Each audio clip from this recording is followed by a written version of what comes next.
All right, we are back on the GSMC Hockey Podcast presented by the GSMC Sports Network. I told you guys I would look up that name. It's Curtis Joseph. That was the goaltender's name that was escaping me from the Toronto Maple Leafs. He played in the early 2000s. I was also thinking of a Felix Potvin who was playing in the 90s for the Maple Leafs. So a couple names escaping my mind, but I got there eventually. But the Oilers still up 2-0 on the Florida Panthers. Of course, I'll be keeping an eye on that game throughout the entire podcast as the second period is coming to an end with 7 minutes left in that one. As for this segment, we are kind of talking about the Stanley Cup Finals, and it's Connor McDavid. Maybe we don't need to even have this conversation because are they going to lose at this point? I mean, this is... I'll talk about this in the fifth segment, but I honestly think that this could be the best sports story of all time.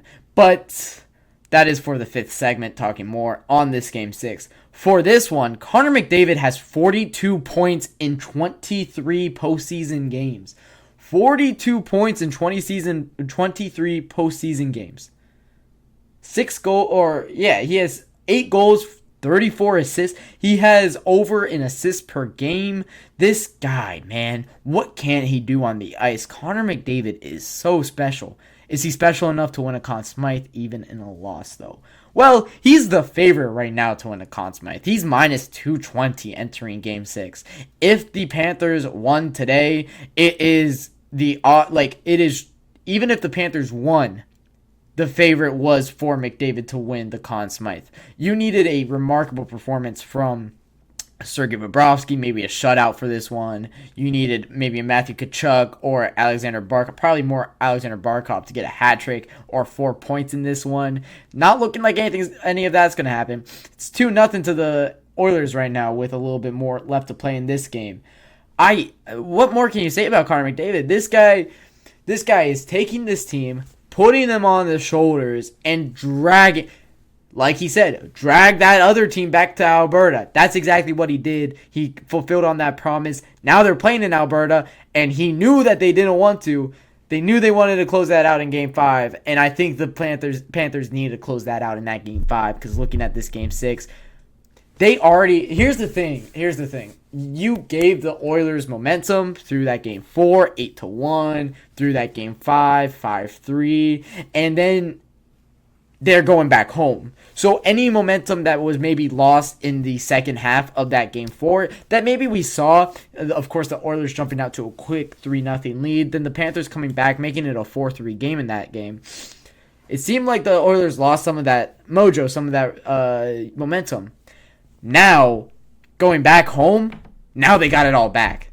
Having that crowd behind them, now you got it back. And now you're going to be able to take this, this dope that they have from this Game 6 back to Sunrise, Florida in a Game 7 and crush the Florida. Like, if the we'll talk about this more in the fifth segment, but Panthers lost last year. And to lose in this fashion, I can't even imagine. But talking about Connor McDavid, this is the first time since the 90s that a player has had over 40 points in a postseason. What? We talk about the 90s like everybody was scoring at will because goaltenders couldn't save anything. At least that's how I talk about the 90s because that's just true. Watch a goaltending performance from the 90s. You'll know what I'm talking about. I really trash on it so often, but it's fair. There's a reason that Gretzky had 215 points in a season. He was that great, but if he played in today's NHL, he would more look like Connor McDavid, which is still fantastic, still very skilled, still the greatest hockey player of all time, bar none. He would not be putting up 215 points in a season. That's just what I'll say. But as far as McDavid, 42 points in 23 postseason games. I told myself I was going to do the math over an 82-game regular season, but now I have to do it on the fly here. That would be 150 points. 150 points. That would be in the top 10 all-time in regular season points. That would be... Where would that be, actually, in regular season points? That would be right behind his last year tally in the regular season. And that's also in the regular season, which is a little bit easier to score in. He's doing this in the playoffs where you're going up against the best goaltenders night in, night out. You're everybody's best night in, night out. This Connor McDavid guy, he's special. Minus 220 to win the Conn Smythe right now. It probably has skyrocketed at this point. He might have won it. He hasn't even put up a point in this game 6. I was talking about this series and talking about Connor McDavid. Like, he needed to break that record for them to win. He might not have to. The Oilers just are playing some fantastic hockey. He's on an 150-point pace in a postseason. What are... he is good. Yeah, I mean, just talking about the things that he's been doing, it's been... Well, you guys saw that. First off, his goal against the Florida Panthers, I've still rewatched it in that Game 5, his goal against Bobrovsky, the one that was actually on a goaltender. Of course, he scored 2, the second being on an empty net. But the first one was he just slid it along the ice, and it confused everybody because it just seemed like the easiest goal. But, I mean, you're expecting him to shoot top shelf there. You're expecting him to do something crazy. He just slides it along the ice, goes 5-hole on Bobrovsky. Something slight, just easy. And then later, for the next goal, he, dekes around every single defender that the Florida Panthers can throw at him, gets across crease. I saw a screenshot of this goal. It was literally a box of 4 Panthers around him, and there wasn't an Oiler in sight. You couldn't see Corey Perry from a screenshot of this play. He goes through all of them to deliver a perfect pass to Corey Perry right in time to get past Sergei Bobrovsky. This Connor McDavid guy is something special. And this is on the backs of a Dallas Stars series where he was special, a Vancouver Canucks series where he was special, an LA Kings series where he was special. There was a point in this postseason that we were talking about Draisaitl performing a little bit better. Draisaitl had more points at one point in this postseason, but in the nitty gritty, when it gets down to it, it's been Connor McDavid not just performing but surpassing. My expectations for this guy is out of the world. It's expectations that nobody should be able to live up to. I expect him to go out there and do something insane every time I watch him.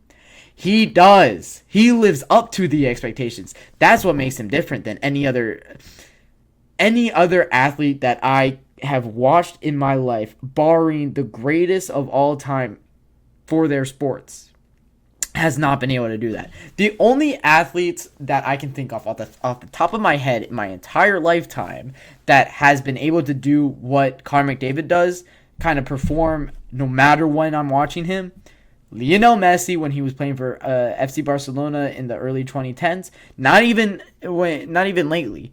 Lionel Messi isn't able to, just turn it on at the flip of his switch anymore. Of course, he is 36 years old by now. Makes sense.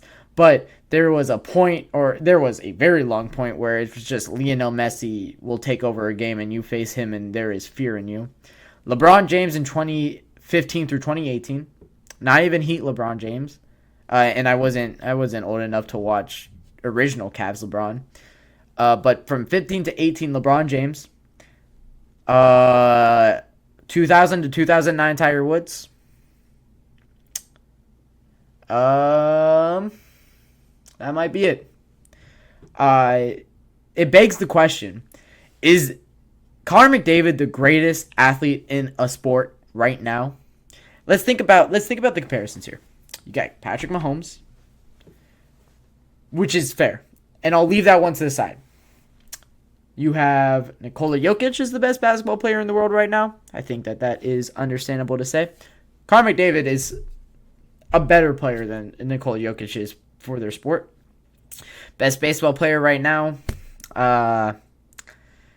I mean, baseball is really hard, but I mean, who do I want to give it to? Probably a Shohei Ohtani.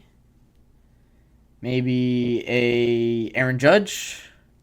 Yeah, sure. Let's say Aaron Judge is the best baseball player right now.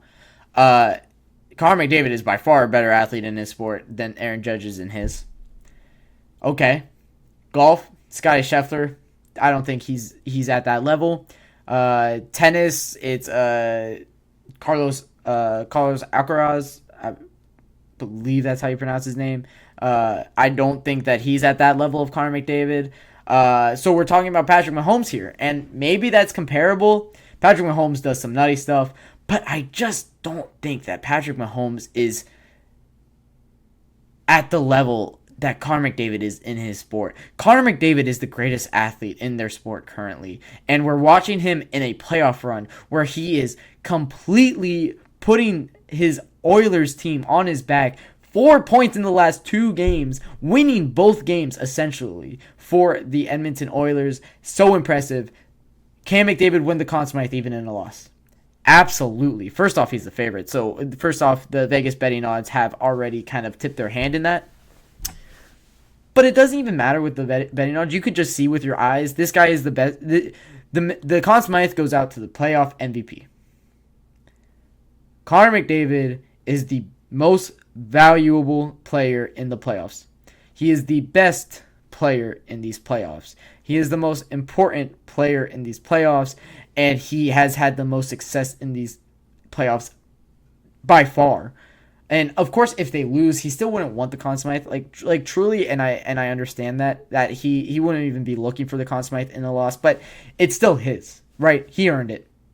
So that answers that question. Can McDavid win the Conn Smythe even in a loss? Absolutely. He deserves it. He's the best athlete in the world in their sport right now. I truly do believe so. So that'll wrap it up for our second segment of the night. When I come back from my second break of the night, we'll be talking about the NHL trade rumor roundup, some names that are on the block early in this NHL offseason before it even starts.